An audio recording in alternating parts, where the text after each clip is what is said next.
मंगलाचरण करेंगे। विश्व में जितने भी मंत्र हैं उन मंत्रों का प्रधान राजा कहलाता है ड़मोकार मंत्र। इधर आ जाओ, सामने की तरफ बच्चों को इधर कर दो, है ना। बड़े लोग सारे इधर आ जाओ, मतलब ये आगे पीछे भी आ सकते हैं, तो थोड़ा सामने रहना चाहिए। पीछे की तरफ जो लोग बैठ जाते हैं तो थोड़ा आई कांटेक्ट नहीं बन पाता है। ड़मो अरिहंताड़म ड़मो सिद्धाड़म ड़मो ऐरियाड़म ड़मो अच्छायाड़म ड़मो लोए सब साहुड़म। जय बोलिए देवादिदेव प्रथम तीर्थंकर आदिनाथ भगवान की। अंतिम तीर्थंकर 24वें भगवान महावीर स्वामी जो वर्तमान शासन नायक हैं, ऐसे वर्धमान स्वामी भगवान की। सिद्ध शिला में भूतकाल में मोक्ष गए, वर्तमान काल में जो मोक्ष जा रहे हैं, भविष्य काल में जो भी मोक्ष जाएंगे, ऐसे अनंत अनंत सिद्ध परमेष्ठी भगवानों की। इस युग के प्रथमाचार्य श्री चारित्र चक्रवर्ती आचार्य भगवान श्री शांति सागर जी महान मुनिराज की। सभी को सादर जय जिनेन्द्र जय दु जुड़ंदु। प्राकृत में जय जिनेन्द्र को जय दु जुड़ंदु बोलते हैं। हम सभी लोग एक बार पुनः आज मिथिलापुरी तीर्थ क्षेत्र जो धीरे धीरे विकास को प्राप्त हो रहा है, ऐसे स्थान पर प्रत्यक्ष रूप से उपस्थित होकर स्वाध्याय जो नित्य प्रति यहाँ पर आत्म कल्याण के हेतु से हमारे स्वयं के और आप सभी के यहाँ पर प्रतिदिन किया जाता है। आप सभी का हार्दिक स्वागत है, अभिनंदन है ऐसे स्वाध्याय की वेला में। नंदीश्वर द्वीप पर अष्टानिका महापर्व चल रहा है। तीसरा दिन, तृतीय दिवस आज उस अष्टानिका महापर्व का है। 8 दिन का यह पर्व देव लोगों के द्वारा नंदीश्वर द्वीप पर मनाया जाता है, वर्ष में 3 बार। मनुष्य लोग भी कृत्रिम रूप से नंदीश्वर द्वीप की रचना करके मांडला इत्यादि बना करके या भावों के माध्यम से उसकी स्थापना करके अपने पुण्य कर्म के हेतु से स्थान स्थान पर ऐसी सिद्ध भगवानों की आराधना पूजा करते हैं इन विशेष दिनों में। नंदीश्वर द्वीप पर वैसे तो वर्ष के प्रतिदिन भी बहुत सारे देव नित्य प्रति जाते रहते हैं। जैसे कि मान लीजिए शिखर जी है, कोई भी तीर्थ है, तो जिस दिन किसी भगवान का मोक्ष कल्याणक है, जब वहां से वह भगवान मोक्ष गए हैं, तो प्रतिदिन विशेष रूप से जो जनता वहां दर्शन के लिए जाती है, उसके अलावा कभी मोक्ष का दिन है, कभी कल्याणक का दिन है, तो उस स्थान पर थोड़े ज्यादा लोग जाते हैं। तो ऐसे ही अष्टानिका महापर्व विशेष दिन है, तो उन दिनों पर ज्यादा देव वहां जाते हैं। चतुर्निकाय के देव देवियां सभी वहां जाते हैं, और बाकी के दिनों में भी वह जाते रहते हैं अपनी अपनी मर्जी से, जब उनका मन करता है दर्शन का। ऐसे महान पर्व के दिनों में हम लोग अपना सम्यक दर्शन बढ़ाने के हेतु से यहाँ पर सम्यक कौमुदी ग्रंथ का स्वाध्याय कर रहे हैं। बहुत सारे लोग प्रत्यक्ष रूप से यहाँ पर उपस्थित हैं, और बहुत सारे लोग वीडियो के माध्यम से जो हमारे यहाँ भैया लोग हैं रिकॉर्ड कर रहे हैं। तो वीडियो भी बाद में बहुत सारे लोग देख रहे हैं, तो उनके भी पुण्य की बहुत बहुत अनुमोदना। आजकल सुविधा है तो उसका प्रयोग कर रहे हैं लोग पंचम काल में, अच्छी बात है। जो लोग ग्रंथ से सीधे पढ़ सकते हैं तो उनका भी बहुत पुण्य है। यहां पर अब विष्णु श्री की कथा कल चल रही थी। अरहत दास सेठ हैं, उनकी कई सारी धर्मपत्नी हैं, उनमें से अब एक तीसरे नंबर की पत्नी है विष्णु श्री। अरहत दास सेठ ने उससे भी पूछा है कि किस प्रकार से आपको सम्यक दर्शन की प्राप्ति हुई है, जरा हम सबको बताइए। उसने एक नगर की घटना जो उसने प्रत्यक्ष रूप से देखी सुनी है, ऐसे कौशाम्बी नगर की घटना का निरूपण यहाँ पर इस कथा में किया है कि सोमा नाम की एक सोम शर्मा की पत्नी थी और सोम शर्मा के घर पर एक मुनि महाराज का आहार हुआ। उस आहार दान से पहले वह सोम शर्मा अपने शक्ति के अनुसार कुपात्रों को दान दिया करता था। तो उस नगर में दान देने वाला वह व्यक्ति बड़ा महान था। करुणा के वशीभूत होकर के वह याचकों को दान देता था। उसे बहुत ज्यादा जानकारी नहीं थी कि किसको दान देना चाहिए, किसको नहीं देना चाहिए। इसके बावजूद भी वह अच्छा व्यक्ति था। वह कुदान देता रहता था, कभी खेत, कभी मकान, कभी धन, कभी धान्य, दासी दास, गोदान, वस्त्र इत्यादि। तो इससे भी सामाजिक रूप से जो लोग बहुत सारे इस प्रकार के दान देते हैं, सामाजिक रूप से उनको प्रतिष्ठा मिलती है, लोग आशीर्वाद दे देते हैं गरीबों की सहायता करने पर। परंतु यह सुपात्रों को दान नहीं कहलाता, क्योंकि हमें पता नहीं होता कि वो लोग कैसे हैं, उस दान का उपयोग अच्छे से करेंगे या नहीं करेंगे। जिसको दान दिया गया, अगर वह मांस भक्षण करता है, वह मदिरा मधु आदि का सेवन करता है, व्यसनी है, चोर है, जुआरी है, गलत व्यवहार करता है, तो उसके पेट में अन्न गया, उसके बाद उसे एनर्जी मिली, उसके बाद उसने दिमाग दौड़ाया और चोरी जाकर के कर ली। पहले वो पड़ा हुआ था कहीं पर, है ना, तो चोरी गई करी उसने, तो उसका भी कुछ ना कुछ अंश दोष, भले ही आपके भाव नहीं थे, फिर भी क्योंकि आपके धन से, आपके भोजन से उसने गलत व्यवहार, गलत कार्य किया, तो कुछ अंश आपको लग सकता है। तो इसलिए कुदान के लिए जिन्हें भगवान ने मना किया। करुणा दान, करुणा के वशीभूत आप कर सकते हैं, किसी की भलाई करनी है, लेकिन वह एक व्यवहारिक कार्य माना जाएगा। जैसे व्यापार इत्यादि हम लोग करते हैं, तो उसके लिए तो मना नहीं किया है। तो हम लोग कोई सामान बनाकर बेचेंगे तो आएगा पैसा, तो ऐसे ही दान की श्रेणी में वो कुदान नहीं आता है। वह नॉर्मल सामाजिक स्तर पे कोई आपका कार्य हो सकता है कि आपने किसी से आपने कोई कमाई करी, कुछ आपका मन था, व्यवहारिक में आपने, जैसे आपने अपने घर परिवार में रिश्तेदारों को कुछ सामान दिया, शादी ब्याह पे डिब्बे बांटे, कपड़े बांटे, दिवाली पे बांटते हैं ना, गिफ्ट वगैरह चीजें देते हैं, तो वो दान थोड़ी कहलाता है ना। आपके फूफा चाचा वगैरह है, आपने शॉल दिया, गिफ्ट दिए, देते हैं सब लोग, तो क्या वो दान कहलाता है? गिफ्ट बांटा किसी को तो गिफ्ट कहलाएगा। तो ऐसे ही मान लो आप, क्योंकि उस दान से कोई पुण्य नहीं लगता है जो समाज में अन्य लोगों के प्रति दिया जाता है, जो उत्तम, मध्यम और जघन्य श्रेणी के पात्र नहीं है। दान उसी को देना चाहिए जो उस भोजन से,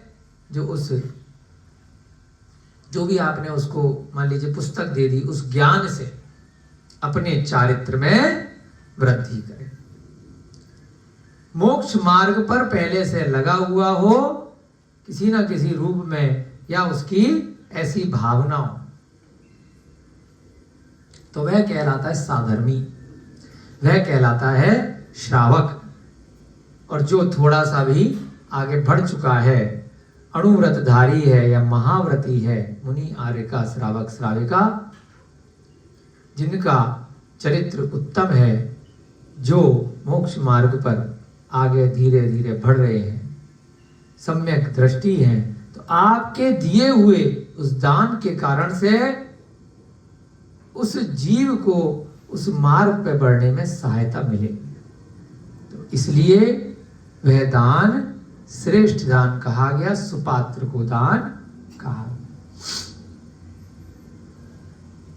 अब बहुत बार मान लीजिए आपका मन किया कि पक्षियों को भोजन कराया जाए। अब पक्षी आ गया आपके पास मांसाहारी, अब वो शाकाहारी भोजन नहीं करता, तो क्या उस पक्षी के लिए क्या हमें मांस का भोजन देना चाहिए? मान लीजिए चील आ गई, गिद्ध आ गया, उल्लू आ गया, पक्षी नहीं तो कोई ऐसा जंगली जानवर आ गया, शेर आ गया, चीता आ गया, वो मांस खाता है। अब आपके मन में भावना कर रही है, आ गया है, हम पे आश्रित है, तो क्या एक सम्यक दृष्टि जीव को जो आगे मोक्ष जाना चाहता है, क्या उसे मांसाहारी जीव को अगर वो भूखा है तो मांस का दान देना चाहिए क्या? कोई ऐसा पक्षी आ गया, कुत्ता बिल्ली आ गए कि चलो भाई चिकन खिला दें उनको, मुर्गा खिला दें या बकरे का मांस खिला दें, बाजार से लेकर के अंडा खिला दें, तो क्या खिलाना चाहिए? मांसाहारी जानवर को या मांसाहारी पक्षी को दूसरे जानवर को खिलाना चाहिए क्या? नहीं। कई बार हमारे सामने भी प्रसंग हो जाता है, हम लोग भी यहाँ पर व्यवस्था देख रहे हैं पक्षी पशु अस्पताल की, तो एक बार गए हम सिंगापुर, वहाँ पर बहुत बड़ा सेंटर है एकर्स करके, तो गए घूमने के लिए, दिखाया उन लोगों ने, स्पेशली वो कछुओं का है पूरा, सैकड़ों हजारों वहाँ कछुए हैं, और सब कछुओं के लिए अलग अलग पूरा स्थान बनाया हुआ है, अलग अलग प्रजाति के कछुए, उनका छोटा सा घर, फिर उनका पानी, तालाब, उनका खाना, सब चीजें। तो कई कछुओं को उन लोगों ने मछली के लिए बना रखा था, मछली खिलाने का सिस्टम। तो हमने पूछा वहाँ के इंचार्ज वगैरह से, मैनेजर से, कि भाई ये कछुए को बचाने के लिए आप इतनी सारी मछलियाँ क्यों खिला रहे हैं? उनकी भाषा में, अंग्रेजी में हमने पूछा उनसे। अब उन लोगों के पास कोई ढंग से जवाब हमें समझ में नहीं आया कि आप तो जानवर बचा रहे हो, नहीं वो क्या खाएगा। फिर बाद में जाकर के जब प्यार प्यार से पूछने की कोशिश करी, तो वहाँ व्यक्ति ने बताया कि भाई ये लेस इम्पोर्टेंट है और ये मोर इम्पोर्टेंट है, कि मछलियाँ तो पैदा कर ली जाती हैं, बहुत सारी हो जाती हैं, तो जितनी जरूरत है उतनी कर लो, और कछुए कम होते हैं, कहीं कहीं मिलेंगे, बचाए जाएंगे, इन पे कानून थोड़ा सख्त है, तो ये ज्यादा इम्पोर्टेंट हो गए। तो ज्यादा इम्पोर्टेंट के लिए जो कम इम्पोर्टेंट है उसको भोजन बना था। जैन धर्म, जिनेन्द्र भगवान की वाणी ऐसा नहीं कहती कि जिसकी संख्या ज्यादा हो गई तो उसको आप भोजन के रूप में इस्तेमाल कर सकते हो, और जिसकी संख्या कम है उसको नहीं कर सकते। वो सभी जीवों को समान रूप से देखती है। ऐसे ही बहुत बार यहाँ पर भी, दिल्ली में भी प्रसंग आ जाता है कि कुत्ते को बहुत लोग चिकन खिलाते हैं, अंडा खिलाते हैं, चील कौवे इत्यादि आ जाते हैं तो उनको चिकन खिला देते हैं कि ये तो इम्पोर्टेंट है, चिकन तो रोड पे खूब मिल रहा है, सब लोग खा रहे हैं, तो थोड़ा सा खिला दिया तो क्या जा रहा है। उल्लू को खिलाते हैं। तो जो भगवान की वाणी है, जो दिव्य ध्वनि है, यहाँ पर कुदान और सुदान की जो बात आ रही है, उससे आपकी प्रैक्टिकल लाइफ में ऐसे बहुत बार अवसर प्राप्त होते हैं कि ये जीव थोड़ा ज़्यादा महत्वपूर्ण है। अभी वर्तमान में भी हुआ भारत सरकार ने, यहाँ दिल्ली में एक डियर पार्क है, हिरन थे, कहीं से वाइल्ड लाइफ में कहीं पे शेर चीते हैं, तो उनको खिलाने के लिए वो सारे के सारे हिरन, सरकार ने कानून बनाया खिला दो, बहुत हो रहे हैं, है ना। तो विरोध हुआ, पता नहीं उसके बाद में वो माने कि नहीं माने, कि ये तो बहुत है, वो कम है शेर वगैरह तो इनको खिला दो। पीछे भी मोदी जी लेकर के आए थे अफ्रीका वगैरह से शेर, उनके लिए बहुत सारे हिरन छोड़ दिए, खाते रहो, कोई दिक्कत नहीं है। शेर ज्यादा इंपॉर्टेंट है क्योंकि कम है। तो प्रश्न ये है कि कल को अगर हिरण कम हो जाएंगे, कल को अगर मछली कम हो जाएंगी, तब ये इंपॉर्टेंट बन जाएंगे। बकरे में और हिरण में कोई देखने में ज्यादा फर्क नहीं होता है। बकरे को लेस इंपॉर्टेंट ले लिया, हिरण को ज्यादा इंपॉर्टेंट ले लिया, हिरण से भी ज्यादा ले लिए शेर चीते, है ना। ऐसे ही कुत्ते को ज्यादा इंपॉर्टेंट ले लिया, गाय और भैंस को कम इंपॉर्टेंट ले लिया कि ये तो कितने भी इंजेक्शन लगा लगा के पैदा कर लिए जाएंगे, तो इनको चमड़े के लिए, मांस के लिए, दूध के लिए, हड्डियों के लिए, तरह तरह के केमिकल बनाने के लिए कत्ल खानों में ले जा करके काटो पीटो खाओ मस्त रहो, कोई दिक्कत नहीं है, चमड़ा पहनो खूब, क्योंकि फिर पैदा कर लेंगे इंजेक्शन लगा करके ब्रीडिंग से। और जंगली जानवरों की ब्रीडिंग आसान नहीं है, घर में अगर जंगली जानवर पैदा करोगे तो खा जाएगा। तो इसलिए जो पालतू जानवर की श्रेणी में आ गए, जो मारते नहीं है, जो काटते नहीं है, जो आपको डसते नहीं है, सांप की ब्रीडिंग नहीं करते क्योंकि सांप तो घर में ज्यादा पालोगे डस लेगा, तो उसको भी ज्यादा इंपॉर्टेंट बना दिया है। तो उन पर कानून जरा सख्त कर दिया है, और जिनकी ब्रीडिंग हो जाती है, जिनकी चाहे जितने मुर्गी पैदा कर लो, चाहे जितने मछली पैदा कर लो, तो उनको कम इंपॉर्टेंट बना दिया है। परंतु कुदान और सुदान की श्रेणी में ऐसा भेद नहीं है। अभी एक ग्रंथ पढ़ा था हमने इससे पहले, तो उसमें शांतिनाथ भगवान का चरित्र था, 10 भवों की कथा, शांतिनाथ चरित्र। पिछले भव की शांतिनाथ भगवान की कथा आई इसी टॉपिक के ऊपर। उससे पहले भी शांतिनाथ भगवान जो अंतिम भव में चक्रवर्ती रहे, उससे पहले भी पिछले भवों में भी चक्रवर्ती रह चुके हैं। तो उस समय वे राज सिंहासन पर बैठे थे, अचानक से एक मांसाहारी पक्षी गिद्ध आया और वह पीछे उसके आगे आगे कबूतर चल रहा, शरण के लिए उनके महल में उड़ते उड़ते घुस जाता है, बचाओ बचाओ।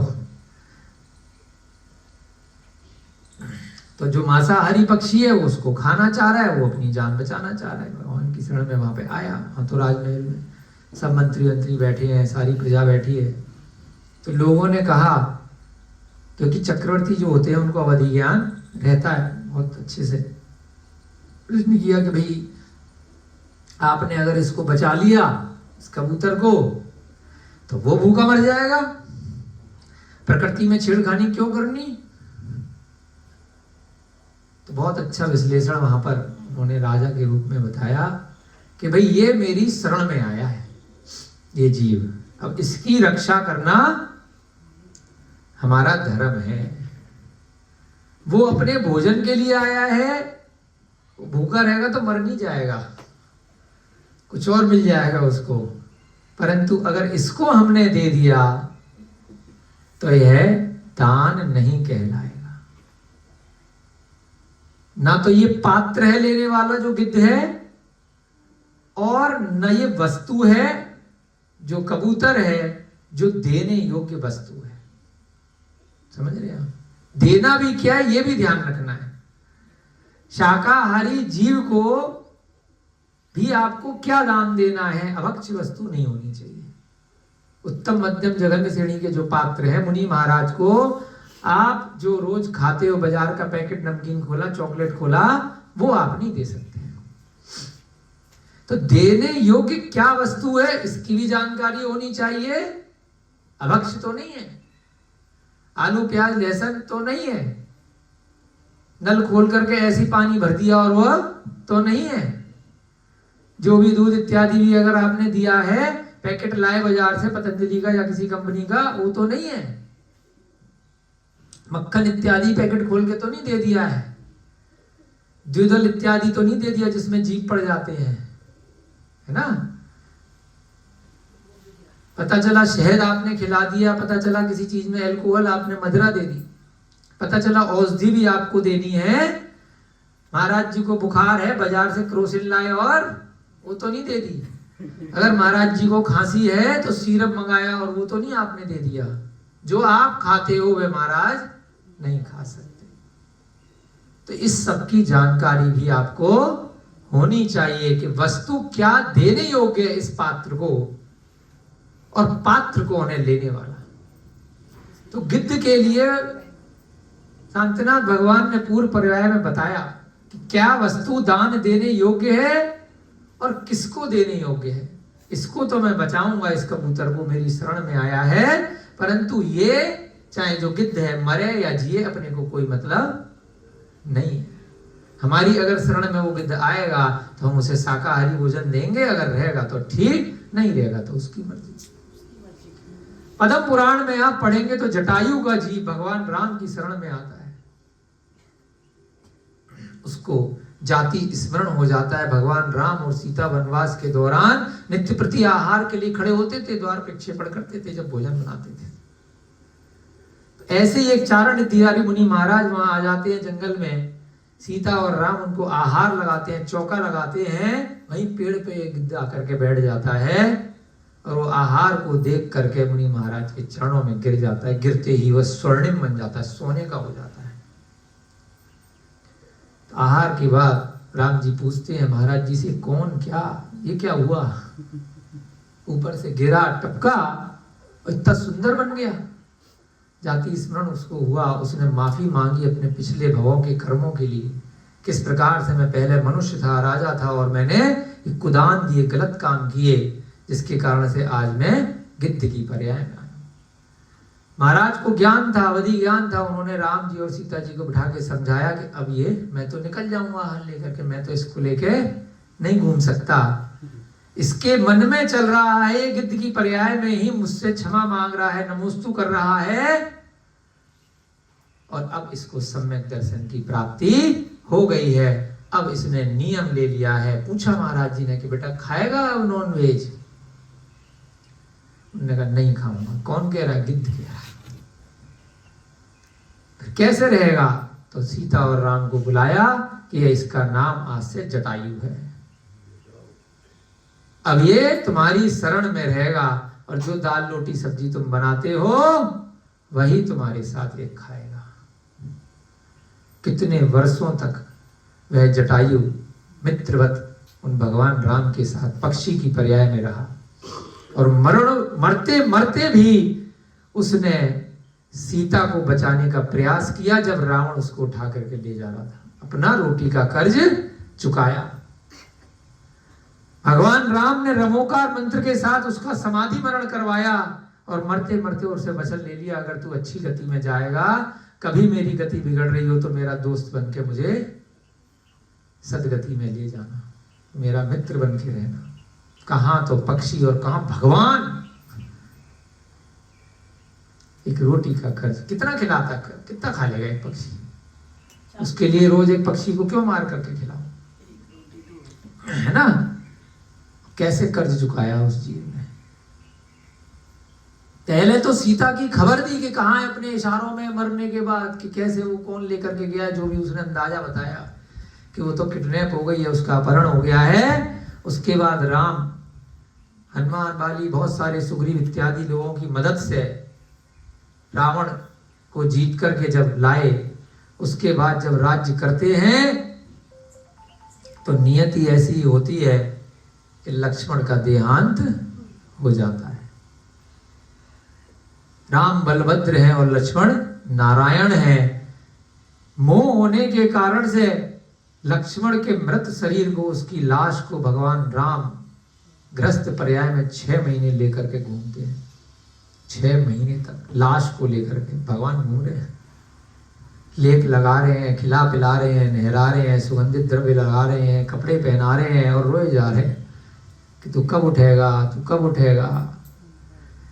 जब जरूरत से ज्यादा 6 महीने तक इतना तीव्र मोह उनके हो गया तो जो जटायु का पक्षी था, जो देव पर्याय में पहुंच गया था, वहां उसका आसन कंपायमान होता है और वो आता है कि अरे इसी जीव की वजह से तो मैं आज यहां बैठा हूं और ये इस अवस्था में है। तो वही जीव लौट करके आके भगवान राम को संबोधित करता है कि ये क्या कर रहे हो, यह सही नहीं है। तुम तो मोक्षगामी हो, इस भव से तुम्हें सिद्ध बनना है, केवल ज्ञान को प्राप्त करना है। तुम जैसे जीव अगर ऐसा कार्य करेंगे तो संसार में अन्य लोगों की क्या स्थिति होगी। पहले भी उसने कर्ज चुकाया उस रोटी का, और बाद में देव पर्याय में पहुंचने के बाद भी भगवान राम को संबोधन करने के लिए वापस पृथ्वी पर आया वह देव। तो ये सम्यक दर्शन के लिए कुदान और सुदान की कथा है। यहां से लिंक करके आपको अन्य ग्रंथों से हम आपको बता रहे हैं कि क्या दान देना है और किसको देना है। सेठ अमरचंद की भी कहानी सुनी है। शेर के कटघरे में उनको राजा ने डाल दिया। उन्होंने कहा मैं मांस नहीं खिलाऊंगा, खाना है तो मुझे खा ले, नहीं तो मैं तो जलेबी लेकर के आया हूं भाई, खा ले। मैं नहीं खिलाऊंगा नॉन वेज, क्योंकि मेरा ना खाने का, ना खिलाने का, ना अनुमोदना करने का नियम है। पंचम काल की ही घटना है, जब शेर को कटघरे के साथ में आला सेठ जैन अमरचंद को डाल दिया जाता है, तो शेर भावों के माध्यम से उस सेठ जी की भाव भंगिमा को देख लेता है कि निडर होकर के किस प्रकार से ओंकार मंत्र का ध्यान करके वे सेठ जी शेर के साथ कटघरे में खड़े हैं। सारी जनता देख रही है, राजा परीक्षा ले रहा है, सब एंटरटेनमेंट के लिए ताली बजाने को खड़े हैं कि अब तो सेठ गया, अब तो ये मारा जाएगा और अपनी मौज आएगी, जो उससे जलते थे लोग। परंतु शेर ने क्या किया, सेठ जी को खाया है, जलेबी को खाया, जलेबी खाई। तो ये असत्य घटनाएं नहीं है, कहीं ना कहीं ग्रंथों में शास्त्रों में आई हैं, उनको मानना है, सुनना है, विश्वास करना है, इसी से हमारा सम्यक दर्शन होता है। तो यहां पर भी विष्णु श्री जो कथा बता रही है कि किस प्रकार से वह सोम शर्मा पहले तो कुदान देता था, परंतु समाधि गुप्त मुनि महाराज जब आए उनके लिए उसने पहली बार जब सतपात्र को दान दिया तो वहां पर भी पंचाश्चर्य हो गए। देवों ने आश्चर्य किए और खूब उस दान की प्रशंसा करी। उसके बाद वह सोम शर्मा मंत्री मुनि महाराज को जब जंगल में छोड़ने के लिए गया, वहां बैठ करके पूछ रहा है, मैं इतने सालों से इतना दान दे रहा हूं, इतनी ज्यादा वस्तुएं, मैंने जमीनें दान दे दी, मैंने इतनी गाय दान दे दी, स्वर्ण दान दे दिया, तब तो कुछ भी नहीं मिला, और मैंने आपको जरा सा 15-20 मिनट में थोड़ा सा खिलाया, इतना हो गया, ये ऐसे कैसे। फिर मुनि महाराज ने बताया कि दान क्या होता है, किसको देना चाहिए और क्या देना चाहिए, और देने वाला यानी कि दाता कैसा होना चाहिए। दाता के भी 7 गुण बताए, किस विधि से दान देना है, किस पात्र को दान देना है, कैसे पड़गाहन करना है, कैसे पैर धुलाना है, कैसे पूजा करनी है, यह सब भी उसको बताया। जबकि उसी विधि से उसने भी दान दिया था। फिर उसने अपनी बात बताई कि किस प्रकार से मैं पहले दान दिया करता था, किनको दिया करता था, अग्निहोत्र भी मैं करता था, वेदों वालों को सब मैं देता था, परंतु किसी प्रकार का ऐसा आश्चर्य नहीं हुआ। मुनि महाराज ने बताया कि दान उसी को देना है, सुपात्र वही है जो स्वयं उस मार्ग पे लग रहे हैं, मोक्ष मार्ग पर, जो तारने के लिए अपने स्वयं की आत्मा को और जो संसार में अन्य भव्य जीव हैं उनको भी तारना चाहते हैं। ऐसे ही जीव दान लेने के लिए जरूरी है, सुपात्र कहे वही जीव दान ले सकते हैं, उसी का पुण्य, उसी का महात्म्य होता है। स्वर्ग और मोक्ष को प्राप्त करने के इच्छुक मनुष्य को शीलवंत मुनियों के लिए प्रणाम करके दान देना चाहिए। अगर आपको सांसारिक इच्छाएं चाहिए, रुपए पैसे चाहिए, तो कुछ भी करो। ऑफिसर को भी आप पैसे लेकर के आते हो, कभी रिश्वत के रूप में या कभी काम निकालने के लिए गिफ्ट दे आए आप, है ना। मंदिर में भी लाइन में लगने के लिए शॉर्टकट में आपने कुछ पुजारी को दे दिए, है ना। बाहर गार्ड बैठे उनको कुछ पैसे दे दिए, तो ये सब दान नहीं कहलाते, ये तो सुविधा शुल्क कहलाता है कि आपका नंबर लाइन में जल्दी लग जाए, आपका काम जल्दी हो जाए। जो नॉर्मल वेटिंग लगेगी हॉस्पिटल की लाइन में, किसी फाइल आपकी आगे सरकारी ऑफिसों में सीरियल आता था ना वो पंकज कपूर का, तो वो सब जगह रिश्वत मांगते थे उससे। तो काम कराने के लिए नीचे से ऊपर से फाइल गर्म करनी पड़ती है। वो दान नहीं कहलाता, वो तो फीस कहलाती है, सुविधा शुल्क, सर्विस चार्ज, है ना। आप बाजार में सामान खरीदने जा रहे हैं या आपने रेस्टोरेंट में खाना खाया, बिल आया 1000 रुपए का, फिर भी आपने 1050 रुपए दे दिए टिप रख करके, तो है आपने कोई दान नहीं दिया है। वो आपने 50 रुपए इसलिए दिए कि अगली बार आऊंगा तो 20 टेबल से पहले मुझे जल्दी जल्दी खाना देगा, है ना। शादी में भी गए, बुफे सिस्टम था, ले लेकर के खाना पड़ रहा था, एक वेटर को पकड़ा, उसकी जेब में 100 रुपए डाले, यार बैठ करके खाऊंगा, या ला करके दे दिया। तो ये फैसिलिटी के लिए आपने दिया है, ये दान नहीं है। अब यहां बता रहे हैं कि कौन से व्यक्ति को इन लोगों को दान देना है। हर किसी को नहीं, जो स्वर्ग या मोक्ष की इच्छा रखते हैं उनके लिए इस पात्र को दान देने की बात हो रही है। स्वर्ग जाना चाहते हैं, यानी कि अभी की मनुष्य गति से अच्छी गति में जो जाना चाहते हैं, और जो मोक्ष जाना चाहते हैं, जो हमेशा हमेशा के लिए संसार चक्र से मुक्त होना चाहते हैं, इसकी जो इच्छा रखते हैं, ऐसे मनुष्य को शीलवंत मुनियों के लिए प्रणाम करके दान देना चाहिए। यानी कि जिनका शील पक्का है, जो किसी प्रकार से भी कुशील का पालन नहीं करते, मन में भी किसी महिला को देख करके उनके मन में विकार नहीं आता है, तो ऐसे पक्के शील का पालन करने वाले कई लोगों को, कई महिलाओं को या कई पुरुषों को दिगंबर मुनि महाराज को देख करके विकार आ जाता है। और ये सेम है ना, कि कैसे नग्न घूम रहे हैं, है ना। अरे इनको शर्म नहीं है, वर्तमान में इस काल में तो कपड़े हैं, पहले कभी आदिवासी होते थे, जंगल में रहते थे, तब हो सकता है घूमते होंगे, ये तो मूर्ख हैं, पागल हैं, क्योंकि उनको धर्म नहीं पता है। बच्चा भी पैदा होता है तो कपड़े पहन के नहीं होता है, कोई जीव मरेगा भले आपने उनको कपड़े पहना दिए, लेकिन वो नग्न ही जाएगा, आत्मा ही आत्मा जाएगी, बाकी तो सब यहीं रह जाएगा। समस्त प्रकार से परिग्रह का त्याग करने के लिए वे दिगंबर होते हैं। दिगंबर का हिंदी क्या होती है सुगम भैया जी? दिगंबर मतलब दिग प्लस अंबर, हिंदी क्या हुई इसकी? हाँ, इसी से अर्थ निकलेगा, बताइए। हाँ काजल बेटा, जिनके धरती और अंबर वस्त्र, वाह। आप बताओ। यही है, आप बताओ बेटा। आकाश जी दिगंबर हो तुम? दिगंबर जैन? दिगंबर का मतलब क्या होता है? तो सारे दिगंबर जैन यहाँ बैठे हैं, आकाश को शास्त्री कर करके हैं, तो बेटा इतना सन्नाटा हो गया। बताओ बेटा, आकाश नहीं पता? चलो कोई बात नहीं। दिग माने होता है दिशाएं, अंबर माने होता है वस्त्र, दिशाएं ही जिनका वस्त्र है उनको कहते हैं दिगंबर। श्वेतांबर, श्वेत ही जिनका वस्त्र है उनको कहते हैं श्वेतांबर। अंबर माने वस्त्र, पढ़ा था, अब याद कर लिया। ठीक, कुछ ना कोई नई चीज सीखने को मिलेगी, बेसिक बातें हैं, कोई बात नहीं, सीखो सुनो, अच्छे से काम आएंगी। और यही सम्यक दर्शन है, धीरे धीरे करके पक्का हो जाएगा, अगले जन्म तक याद रहेगा। दिग माने दिशा। अंबर के भी दो अर्थ आ जाते हैं कई बार, नीला नीला अंबर, आकाश कोई बोल देते हैं, परंतु यहाँ पे अंबर का मतलब होता है वस्त्र। ठीक है, तो ऐसे निर्ग्रंथ भी उनको बोलते हैं कि अब उनके पास कुछ भी परिग्रह नहीं है, न अंतरंग का न बाह्य का।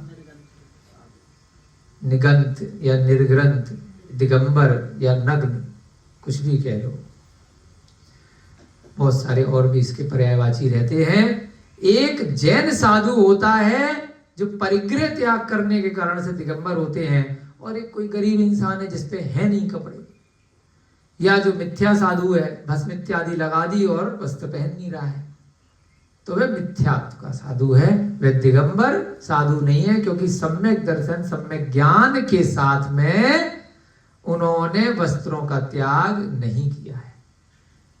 उन्होंने किसी अन्य कारण से नग्न रहना स्वीकार किया है ना। एक बार हम बुल्गारिया गए, यूरोप में एक देश है, अब तो नहीं जाते हम विदेश बहुत ज्यादा समय से। बुल्गारिया तो वर्ना नाम की उनकी कैपिटल है, वहां पर प्रोग्राम था, वहीं रुके थे हम।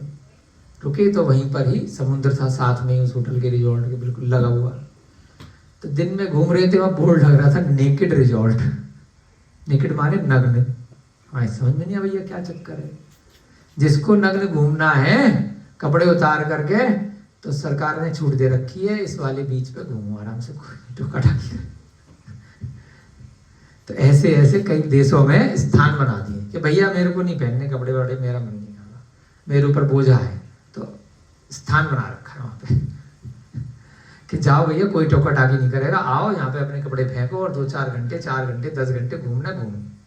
सरकार ने वहां पे उस बीच पे, वैसे भी आदमी नहाएगा तो पानी कम कपड़े में जाता है बीच पे समुद्र के किनारे, तो जिसको बिल्कुल नग्न जाना है तो वो एरिया उन्होंने रिजर्व कर रखा है। यहाँ पर कानून कुछ आपको वो नहीं करेगा। एकमात्र दिगंबर मुनि ही ऐसे हैं जो शहर में, गांव में, सड़कों पे विहार नग्न कर सकते हैं। बाकी अन्य कोई व्यक्ति करेगा तो पुलिस परेशान करेगी, समाज परेशान करेगा, लोग परेशान करेंगे। क्यों भाई, क्यों घूम रहा है, पागल है क्या? क्योंकि उसके मन में विकार हैं। ऐसे ही वहां पर बीच पे जो व्यक्ति ऐसे घूम रहा है बिना सम्यक दर्शन के, तो विकारी भावों से घूम रहा है, चाहे स्त्री है चाहे पुरुष है, जिसको समाज स्वीकार नहीं कर रहा है। परंतु मुनि महाराज के लिए समाज स्वीकार कर रहा है, क्योंकि सबको पता है, जो सम्यक दृष्टि है, जो उसमें श्रद्धा करते हैं कि इनके मन में कोई विकार नहीं है। इन्होंने तो मोक्ष मार्ग पर जाने के लिए भगवान महावीर का जो स्वरूप है, भगवान आदिनाथ का जो स्वरूप है, उसको स्वीकार किया है। इसीलिए इन्होंने वस्त्रों का त्याग किया है। इसलिए इन्होंने वस्त्रों का त्याग नहीं किया कि ये शील व्रत का पालन करने वाले नहीं है, कुशील हैं, ऐसा नहीं है। तो यहां पर क्या शब्द आया? किनको आहार देना है? जो शीलवंत हैं, भले ही निर्ग्रंथ हैं, भले ही दिगंबर हैं, नग्न रहते हैं, कहीं पर भी घूमते हैं, चाहे जनता में स्त्रियां हो, बच्चे हो, चाहे बूढ़े हो, चाहे युवा हो, फिर भी वे नग्न घूम रहे हैं। उन्हें किसी बात की शर्म नहीं आ रही है, और न देखने वालों को आ रही है, न सुनने वालों को आ रही है। कुछ लोगों को आ रही है तो वह अपने पाप कर्म का बंद कर रहे हैं। जिनको सच्चे साधु को देख करके मन में विकार आता है, ऐसे मुंह फेर लेते हैं, ढक लेते हैं, अरे अरे अरे अरे, तौबा तौबा तौबा तौबा, कंप्लेंट कर देते हैं, पत्थर फेंकते हैं, मिट्टी फेंकते हैं, बोतल फेंकते हैं कि वर्तमान के समाज में किस प्रकार से ये लोग सड़क पे निकल जा रहे हैं, इनको कुछ आता जाता नहीं है ना। ऐसे थोड़ी समाज में रहा जाता है, बहुत सारी बार होता है ऐसा। तो वही समझाने के लिए प्रसंग आया है। इसलिए आप लोगों को यह याद रखना है कि दिगंबर साधु में और अन्य नागा साधु या फिर जो साधु नहीं है, ऐसा कोई पुरुष या महिला जो निर्वस्त्र होकर के ऐसे ही घूम रही है, उसमें क्या फर्क है। कई बार आ जाता है, क्रिकेट मैच हो रहा है, कुछ हो रहा है, तो आए और कपड़े फेंक करके स्टेडियम में घुस गए, एक पब्लिसिटी स्टंट के लिए कि मैं फेमस हो जाऊं। कोई सट्टा लगा के रखा हुआ है कि अरे नग्न घूम करके दिखाओ तो पैसे देंगे इतने। तो वो कोई साधु नहीं है, वे कोई शीलवंत मुनि नहीं है, तो उनको दान नहीं देना है। बंध और मोक्ष को दिखलाने वाले ज्ञान को जानना चाहिए। बंध माने जो आत्मा से कर्मों का बंध होता है। आपके हम सबके शरीर के अंदर क्या है? आत्मा है। आत्मा के अंदर क्या हो रहा है? बंध हो रहा है। बंध माने बंध जाना। दो चीज बन जाती है ना। अभी पेन है, पेन के अंदर रिफिल है, मान लो तो बंध गई ना। रिफिल तभी लिख पाएगी, थोड़ा बेस तभी बनेगा, पेन होगा, है ना। मान लीजिए कॉपी है, इसमें कई सारे कागजों का समूह है, पुस्तक में तो बंध गए। रस्सी से कोई चीज बांध दी, इसको सिलाई कर दी, फेविकोल से चिपका दिया, तो क्या कहलाता है? बंध जाना। हम जो भी विचार करते हैं, जो भी भाव रखते हैं, कृत कारित और अनुमोदना से, साक्षात करके, किसी से करवा के, या किसी चीज की प्रशंसा इत्यादि करके, साथ में मन वचन और काय से, मन में कोई विचार किया, कोई कार्य किया, या वचन से किया या शरीर से किया, तो उसके कारण से हमारी आत्मा में जो इस शरीर के अंदर है, उसी समय कुछ कर्म आकर के बंध जाते हैं। कर्म पुद्गल वर्गणाएं होती है। इस जो हवा घूम रही है ना बाहर आपके कमरे में, चाहे यहां पर या बहुत दूर भी कहीं पर, जैसे आपने भाव किए, जैसे आपने विचार किए, अदृश्य रूप से वो चीज आकर के एकदम आएगी और आपके आत्मा में चिपक जाएगी। आपके मन में आया कि मेरा बेटा यहां से 20 किलोमीटर दूर है, आपने उसको याद किया, वहां जाकर के उसको हिचकी आई, है ना? सुनिए ना कहावत, है ना? हिचकी कोई याद कर रहा है, तो पुद्गल वर्गणाएं हैं। उसको भी लगा कि मुझे कोई याद कर रहा है, आपने उसको याद किया, अमेरिका में बैठा है, यहां भारत में आप बैठे हो। तो ये सब क्या है?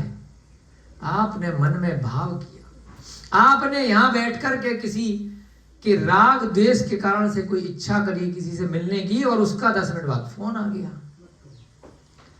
बहुत दिनों से बात नहीं हुई है, आप बैठे बैठे इच्छा कर रहे हो, बहुत दिन हो गए यार, या तो वो आ गया, या उसकी चिट्ठी आ गई, या वो फोन आ गया, अरे यार तेरे को याद कर रहा था, कमाल हो गया। वो कहता है मैं भी तेरे को याद कर रहा था, मुझे पता चल गया था कि तू मुझे याद कर रहा है। इसको अंग्रेजी भाषा में एक शब्द दे दिया, टेलीपैथी, कि टेलीफोन की तरह से टेलीपैथी होती है कि तूने भी मुझे याद किया और मैंने भी तुझे याद किया।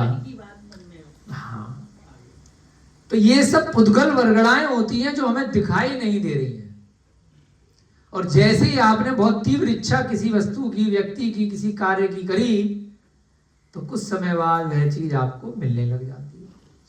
आपने किसी स्त्री की इच्छा करी, आपने किसी नौकरी की इच्छा करी, आपने किसी पढ़ाई में पास होने की इच्छा करी, आपने बच्चे की इच्छा करी, आपने रुपए पैसे धनदान की कोई भी सांसारिक इच्छा करी, तो वह देर सवेर आपको मिल जाती है, क्योंकि उस इच्छा के कारण से आप धीरे धीरे करके किसी कारण से उसके लिए प्रयासरत भी होने लगते हो। अब आपको किसी चीज में पास होना है, तो आप पढ़ोगे भी धीरे धीरे, एग्जाम भी देने जाओगे ही जाओगे, फेल भी हो जाओगे तो दोबारा करोगे, तो इच्छा भी आपकी है और आप किसके लिए कुछ प्रयास भी कर रहे हो। तो इसी प्रकार से संसार में जब ये सारी इच्छाओं की पूर्ति हो जाती है, तो जब यदि आप मोक्ष की इच्छा करोगे, तो धीरे धीरे आप उसको पढ़ोगे, समझोगे कि किस प्रकार से मोक्ष होता है, इसको मोक्ष हुआ है तो उसने क्या क्या काम किए थे, ये IAS बना है तो इसने इन किताबों से पढ़ा था, उस कोचिंग में जाके पढ़ा था, फिर ऐसे ऐसे इंटरव्यू दिया था, तो मॉक इंटरव्यू दोगे, सीखोगे, करोगे तो IAS बन जाओगे देर सवेर। पहले जो कार्य कर चुके हैं उनसे सीखोगे, पढ़ोगे, जाओगे, मिलोगे किताबों में, है रविकांत जी। बीकॉम शास्त्री जो भी कर, क्या करी, बीकॉम करिए ना, तो कहां से करी?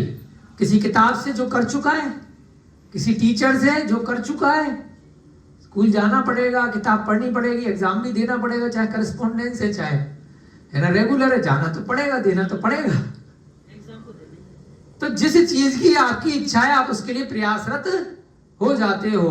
तो ऐसे ही अगर मोक्ष की इच्छा है, तो आपको जो मोक्ष प्राप्त कर चुके हैं उनका कोर्स मटेरियल पढ़ना पड़ेगा। ये जो ग्रंथ है सम्यक कौमुदी, ये वो कोर्स मटेरियल है, ये वो किताब है जो बता रही है भगवान महावीर की दिव्य ध्वनि से, उनकी वाणी से, कि मैंने कैसे प्राप्त किया।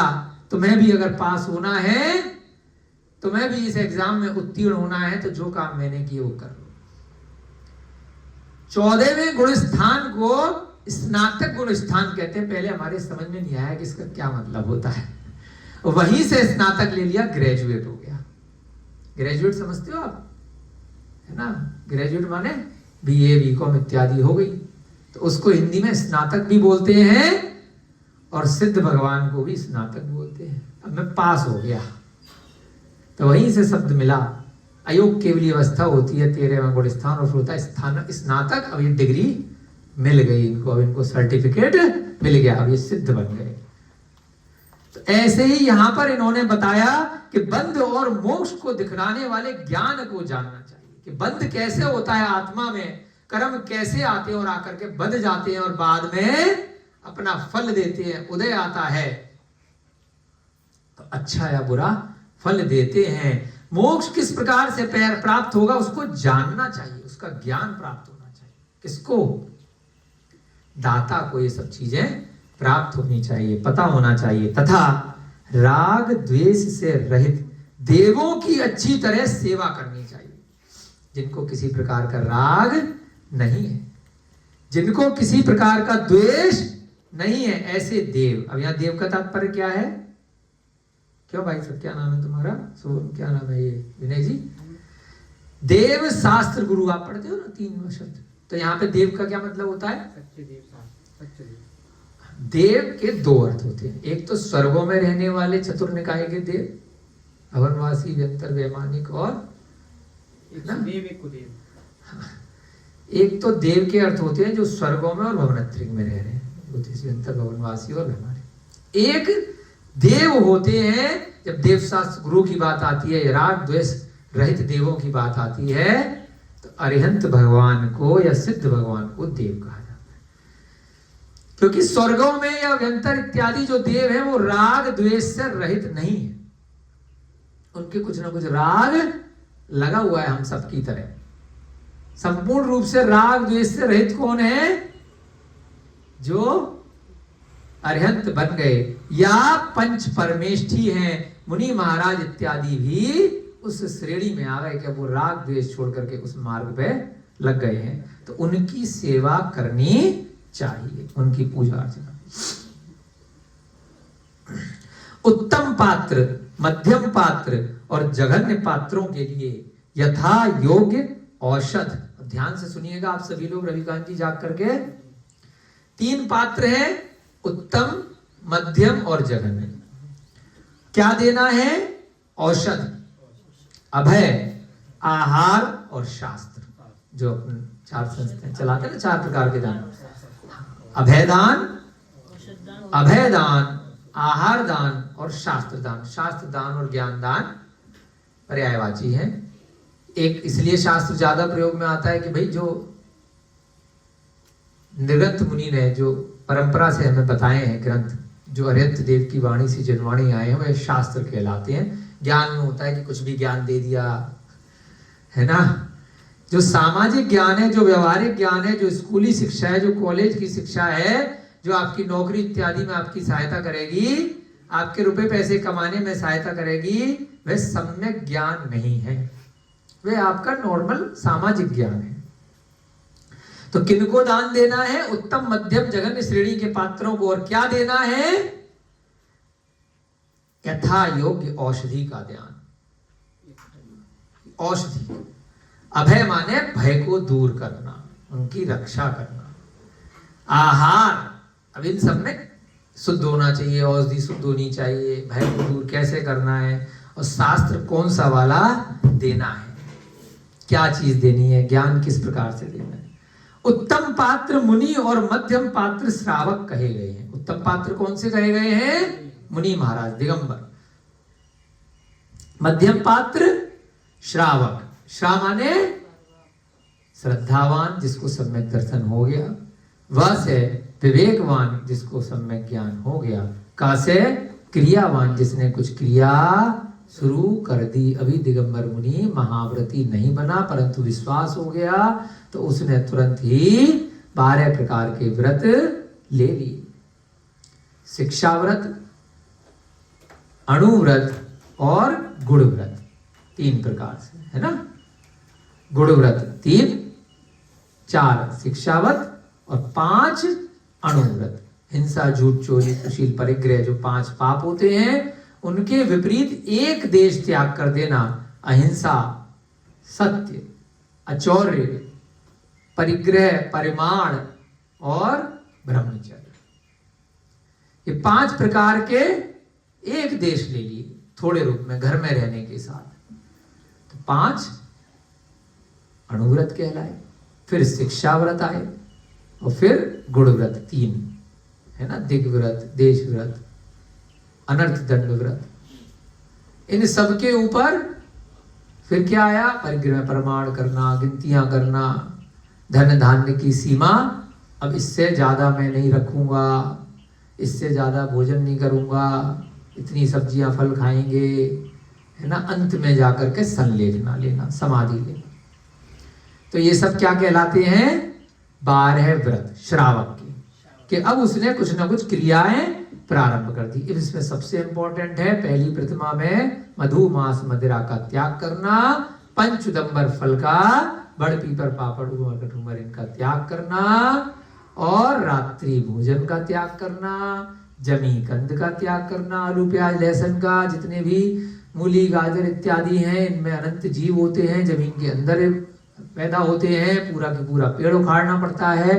तो सीमा कर ली, बहुत सारी चीजें खाने के लिए हैं, क्या दिक्कत है ना। तो उनको आपको त्याग करना चाहिए। अब कई लोग कहते हैं भाई रात्रि में अन्न छोड़ करके बाकी चीजें खा लेंगे, तो अणुव्रत नहीं कहलाएंगे। वह आपने कुछ नियम ले लिया कि चलो कुछ ना से कुछ से। तो ये श्रावक मध्यम श्रेणी के हो गए, अणुव्रतधारी पहली प्रतिमा से लेके 11वीं प्रतिमा तक, और उसके बाद महाव्रती हो गए, तो उनको उत्तम बोला। अविरत सम्यक दृष्टि जीवों को जगन्य पात्र समझना चाहिए। अब जगन्य पात्र कौन से हो गए? तीसरे, जो साधर्मी हो गए। अभी अविरत, अविरत माने विरत नहीं लिए, अभी व्रत नहीं लिए, लेकिन रविकांत भैया जी को विश्वास हो गया कि यही जैन दर्शन है, यही मोक्ष मार्ग है।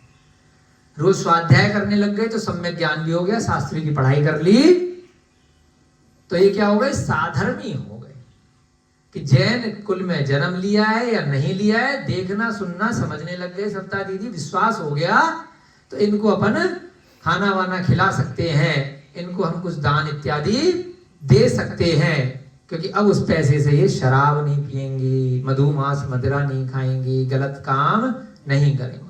तो इनको क्या बोला? जघन्य बोल दिया। इसमें कम पुण्य लगेगा, है ना। जो साधर्मी है, जो इस चीज पे विश्वास कर रहे हैं, थोड़ा ज्यादा पुण्य किसमें लगेगा? जिन्होंने व्रत ले लिए हैं, अणुव्रत धारण कर लिए, और सबसे ज्यादा पुण्य किसमें लगेगा? जो मुनि महाराज बन गए। ठीक है। महाव्रत को धारण करने वाले मुनि उत्तम पात्र हैं, अणुव्रत से सहित श्रावक मध्यम पात्र हैं, और व्रत से रहित, अभी व्रत नहीं लिया है, क्या किया? खाली चलो रात्रि भोजन नहीं करेंगे, हम बाहर का खाना नहीं खाएंगे, हम अष्टमी चौदस का उपवास करेंगे, हम अष्टमी चौदस को एकासन करेंगे, हम गिनतियों का सामान खाएंगे, हम हरी का त्याग करेंगे, इस दिन नमक का त्याग करेंगे, इस दिन तेल का त्याग करेंगे। तो ये सब क्या है? खूब पूजा विधान में बैठ रहे हैं, खूब जा रहे हैं आ रहे हैं, तो सब चीजें ये जघन्य श्रेणी के कहलाएंगे, है ना। विधान वगैरह होता है, वहां भोजन करवाते हैं, तो उसका भी पुण्य मिल जाता है। सत्य ये है कि वहां जो आपने खिलाया है वह शुद्ध होना चाहिए। नियम नहीं लिया है, लेकिन पालन कर रहे हैं। नियम नहीं लिया है, कुछ पालन। अणुव्रत में तो बाहर का कभी नहीं खा सकते, हमने जैसे ले रखे हम नहीं खाएंगे, ठीक है। प्रासुक खाएंगे, शुद्ध भोजन करेंगे, नियम से करेंगे, मर्यादा वाला पूरा। लेकिन जघन्य में क्या आ गया? अभी पूरी तरह से नहीं छोड़ा है, परंतु इच्छा है, धीरे धीरे करके, है ना। चलो 10 लक्षण चल रहे तो 10 दिन नहीं खाया, व्रत कर लिए, तो ये सब क्या कहलाए? साधर्मी हो गए, जघन्य हो गए। उनको भी अगर भोजन करा रहे हैं तो उसका भी थोड़ा सा पुण्य लगेगा, लेकिन वो भले ही आपने कम नियम लिए, आप कभी कभी बाजार का खा लेते हैं, लेकिन हम आपको रोज पैकेट का खिला रहे हैं, रोज फ्रूटी पिला रहे हैं, रोज कोल्ड ड्रिंक पिला रहे हैं, रोज बाजार का बना के खिला रहे हैं, तो कोई पुण्य नहीं मिलने वाला। तो क्या दिया जाना है वो भी ध्यान रखना है, और किसको दिया जाना है। आपने भंडारा लगाया, टेंट वाले से बर्तन मंगवाए, 4 दिन पहले टेंट वाले ने उसमें नॉनवेज बनाया था, बनाते ही है वो क्या तुम क्या पूछ के आ रहे हो कल किसकी बारात में भेजा था तुमने इन बर्तनों को, हैं? हो क्या सभी ला रहे? वो तो उसके पास चाहे किसी की शादी का आ गया इन्विटेशन, किसी की दावत का आ गया, ले जाओ, वो थोड़ी चेक कर रहा तुमने क्या बनाया था, मटन बनाया था, चिकन बनाया था, क्या तुम शुद्ध बना रहे। तो वो भी ध्यान रखना चाहिए, है ना, कि इसीलिए कई मंदिरों में ये व्यवस्था करी गई है, जिन लोगों को ये ज्ञान प्राप्त हो गया कि आपके घर में कोई भी प्रोग्राम हो, कोई भी कार्य हो, कि भैया जो जैनी श्रावक हैं जो अपने घर में बर्थडे पार्टी शादी ब्याह कुछ करना चाहते हैं, लिखवा दे मंदिर में, ये बर्तन आपको मिल जाएंगे और वापस कर देंगे। धर्मशाला इसीलिए पहले हमारे यहाँ पर भी मतलब पकौड़ा जी हार वगैरह करके वहाँ पर शादी। तो ये सारी बातें यही ग्रंथ से आई हैं, इसीलिए होता था। अभी आपको पंच कल्याण करना है, कोई प्रोग्राम करना है, आपने लिखा और मंगाओ, अच्छी बात नहीं है। थोड़ा सूक्ष्मता से जाएंगे तो आप इतना करोड़ों रुपया खर्च कर रहे हो, अरबों रुपया खर्च कर रहे हो प्रोग्राम में मंदिर के, तो 10-20 हजार रुपए के बर्तन नहीं ले आओ, नहीं लाते। तो आप जब करना कुछ ऐसा तो ध्यान रखना, ठीक है ना। मंदिर से मिल जाते हैं अंदर से मिलेंगे। तो नहीं मिले आपको फंक्शन में, नए अगर इस्तेमाल करने हैं, टेंट वाले के चमके हुए होते हैं, सारी चीजें विधिवत होती है, तो खरीद लाओ। बाद में मन करे नहीं काम के तो सेकंड हैंड आप बेच देना टेंट वाले को, क्या दिक्कत है। लेकिन आपको ये चीज ध्यान रखनी चाहिए। आप रेस्टोरेंट में जाकर खाना खाते हैं, अगर उस रेस्टोरेंट में आपके अलावा पहले भी नॉनवेज बनता रहा है तो आप शाकाहारी नहीं है। वो थाली में कोई नॉनवेज खा रहा था एक दिन पहले, 2 घंटे पहले, कोई मछली खा रहा था, कोई चिकन खा रहा था, उस चम्मच से, उस कटोरी में, उस थाली में, तब तो आप बड़े चाव से KFC में जाके खाया है, पिज्जा हट में जाके खाया है, दबा करके मैकडोनाल्ड में खाया है ना। आप शाकाहारी नहीं हो, आप चाहे कितना ही बेवकूफ बना लो किसी को। घर में अगर आप शाकाहारी हो, जैनी हो, और अगर किसी ने आपके कटोरी चम्मच प्लेट में एक बार भी नॉनवेज रख दिया, अंडा रख दिया, तो आप फेंकवा दोगे उस बर्तन को, चाहे कितना ही महंगा से महंगा, नया से नया हो। और वहां जाकर के रेस्टोरेंट में आप चाट के उसको खाया होगे, 10 मिनट पहले खाली पानी में डाल करके वो दोबारा चमका के ले आया है ना। कोई शादी ब्याह में जहाँ 5 स्टार होटल में जहाँ नॉनवेज भी सर्व किया जाता है, तो क्या वो बर्तन अलग अलग करते हैं, बनाने वाले बर्तन या सर्व करने वाले बर्तन। अरे मैं तो शाकाहारी हूँ, जैनी की शादी हो रही है, 5 स्टार में तो खा रहा हूँ, लेकिन बर्तन तो नए खरीद के नहीं लाया वो, तो नहीं खाना चाहिए, मर नहीं जाओगे, है ना। देख आओ, घूम आओ, अनुमोदना मत करो, और अपना शांति से दिन में पेट भर के जाओ, और मिलकर के व्यवहार बना के लिफाफे लिफूफे दे करके आ जाओ, मत खाओ। लेकिन वो लिफाफा भी तो दूर। अरे वो लिफाफा तो मतलब एक व्यवहार की दृष्टि से है, वो दान नहीं है। तो आपको बता दिया ना कि टोकन देना है, टिप देनी है, गिफ्ट देना है, बुरा मान जाएगा, रिश्तेदारी खराब हो जाएगी, है ना। इसलिए थोड़ी देकर आ रहे हो लिफाफा कि खा के आए हो या नहीं खा के आए हो। लिफाफा तो आपका अगर रिश्तेदारी तब भी आपको घर में देना पड़ेगा, एक सामाजिक परंपरा है। मत तो जिसको नहीं देना है, हम नहीं कह रहे दो, वैसे ही बता रहे।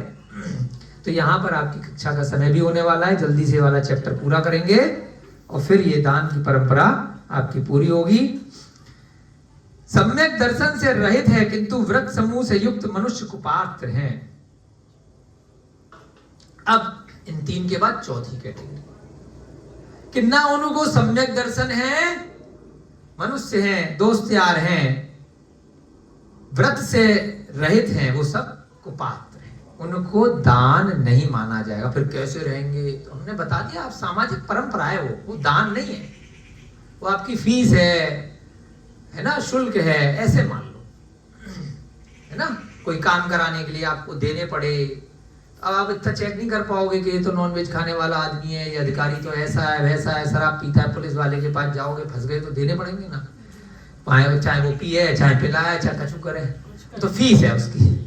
वकील के पास जाओगे, कोई भी दुकान से सामान खरीदने जा रहे हो, जो है ना, नहीं मिल रहा है आपको साधर्मी बेचने वाला, तो लेना तो पड़ेगा ही ना। तो वो तो व्यापार की श्रेणी में है, ठीक है ना। तो वह दान नहीं है, कुपात्र हैं। सम्यक दर्शन तथा व्रत दोनों से रहित मनुष्य को अपात्र है। अब क्या कहा, सम्यक दर्शन से रहित है परंतु व्रत से युक्त है। देखो, सम्यक दर्शन नहीं है लेकिन व्रत ले लिए, जो मिथ्या दर्शन साधु है।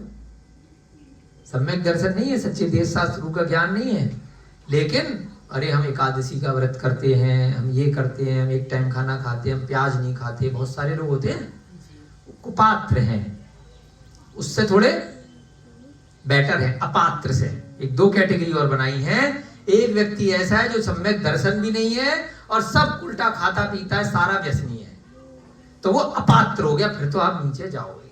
जब आपको कन्फर्म है कि शराब मांसाहार और गलत व्यसन में पड़ा हुआ है, फिर उसको भिखारी इत्यादि को जो दे आए, जो सब गलत काम कर रहा है, तो वो तो अपात्र हो गया, तो उसके साथ नीचे जाओगे। उससे ऊपर की कैटेगरी है कुपात्र, जो थोड़े बहुत व्रत ले रखा है लेकिन ऐसी अपनी मन से वैसे ही ले रखे हैं व्रत, सम्यक दर्शन के बिना। चतुर्विध दान का फल। अब अगला क्या बताया मुनि महाराज ने? ये सब किसको बता रहे हैं? उस सोम शर्मा को बता रहे हैं वे मुनि महाराज समाधि गुप्त। तो हम भी सुन रहे हैं, एक्सप्लेन कर रहे हैं इधर उधर की बातों से, जिससे कि पक्की हो जाए, है ना। अब लंबे समय तक एक्सप्लेन कर दिया तो अब दिगंबर हो सकता है 10-20 साल या जिंदगी भर याद रहेगा, पहले ऐसे ही रट लिया होगा तो भूल गए, है ना।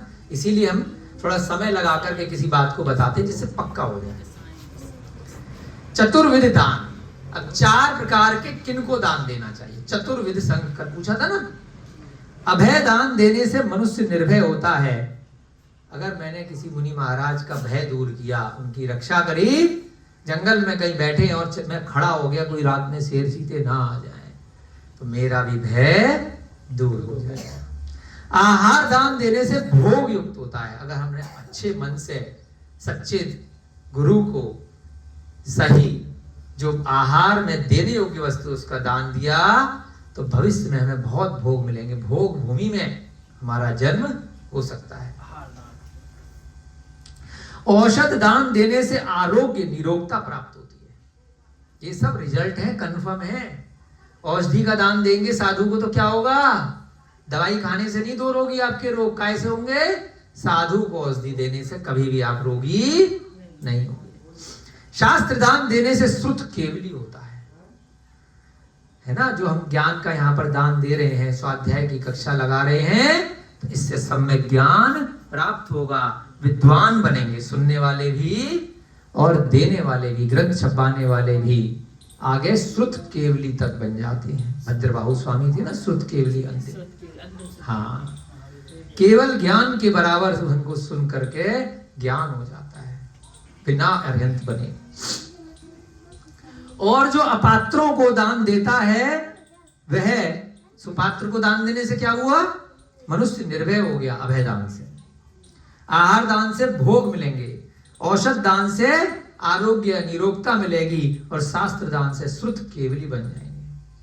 जो अपात्रों को दान देता है, अब समझ जाओ, वह अपने आप को तथा पात्र को नष्ट करता है। स्वयं भी कितना गंभीर बात बोल दी यहाँ पे, ध्यान रखना। सोम भैया केले खिला रहे हो तो यहीं तक ठीक है ना, ऐसे ही मत खिलाना किसी को। अपात्र जो हैं, जो सड़क पे मिल गए, है ना, गलत कार्य कर रहे हैं, अगर उनको खिलाया तो क्या होगा? दान सोच करके अगर खिलाया है तो खुद भी नष्ट हो गए और पात्र भी नष्ट होगा। वो खा करके पैसे दे करके क्या करेगा? केले वेले तो चलो ठीक है, पात्र को पैसे वैसे मत देना, है ना। तो उससे वो क्या करेंगे? सोमदेव के नीति शास्त्र में कहा गया है कि भस्म में किए हुए होम के समान अपात्रों में किया हुआ धन का व्यय व्यर्थ होता है। जैसे कहीं पर आग लग रही है, भस्म में किए हुए होम के समान। जैसे हमने बताया ना, पटाखे में आपने दिवाली वाले दिन पटाखे जलाए तो भैया नोटों की गड्डी जला दो। तो वह जो अपात्र को दान दिया है, तो उसको क्या समझना कि आपने वो भस्म में डाल दिया दान, राख में, राख के ढेर में जला दिया उस पैसे को। उससे कुछ हासिल नहीं होगा, बस अग्नि मिलेगी, परेशान होगे, बाद में दुख मिलेगा। आप तो अपना पैसा दे करके आ रहे हो, परंतु उससे आपको किसी प्रकार कोई पुण्य नहीं मिलेगा। जिस प्रकार सांप के लिए दिया हुआ दूध विष होता है, सांप को अगर दूध पिलाते हैं तो विष बन जाता है उसके पेट में जाते ही, है ना, बाद में तो डसेगा ना। उसी प्रकार से जो दान अपात्र के लिए दिया जाता है वह विष हो जाता है, बाद में आपको डसेगा। कितना आस्तीन का सांप है, आपने गलत व्यक्ति को अपने साथ में रख रखा, आप खिला पिला रहे, पैसे दे रहे, बाद में मौका देख करके डस रहे। जिस प्रकार ऊसर के खेत में बोया हुआ बीज निष्फल होता है, ऊसर माने बंजर कोई खेत है जहाँ कुछ होना नहीं है, जुताई हो नहीं सकती है, पत्थर इत्यादि है, वहां पर यदि आपने बीज बोए, खूब मेहनत करी, खूब पानी डाल रहे, खूब सिंचाई कर रहे, तो कुछ होने वाला है क्या? नहीं होगा। उसी प्रकार अपात्र के लिए दिया हुआ दान निष्फल होता है। उसको आपने कुछ भी दिया तो उसका कोई फल प्राप्त नहीं होगा। इस प्रकार से आपकी कक्षा का समय हो रहा है। बहुत अच्छे से यहाँ पर दान के बारे में बताया गया है ना। आप सभी लोग इस चीज का ध्यान रखेंगे अपने जीवन में कि चतुर्विध दान, 4 प्रकार का दान क्या होता है, चतुर्विध संघ क्या होते हैं, उत्तम मध्यम जघन्य पात्र कौन होते हैं, क्या वस्तु दान में देनी है, किसको देनी है, कैसे देनी है, इन चीजों का ध्यान रखेंगे। आपका सम्यक दर्शन इसी प्रकार से निरंतर बढ़ता रहे और आप सबके निमित्त से हमें भी सम्यक दर्शन, सम्यक ज्ञान और एक समय सम्यक चारित्र की प्राप्ति हो, ऐसी भावना के साथ में जय बोली नंदीश्वर द्वीप पर चल रहे अष्टानिका पर्व की सभी को जय जिनेन्द्र जय दो जड़ंदो।